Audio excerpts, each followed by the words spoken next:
Ini rumah hidroponik 18 kaki kali 24 kaki.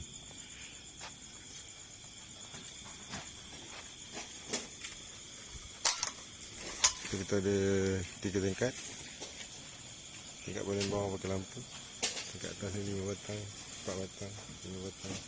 So total ada 28 batang.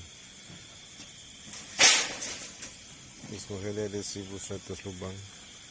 Exhaust fan ada 2, satu in, satu out untuk circulation udara. Atas ada roket net 50%.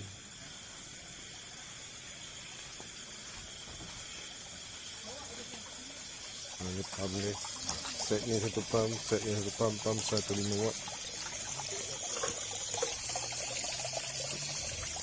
Ini lampu net 4 kaki, ada 4 batang.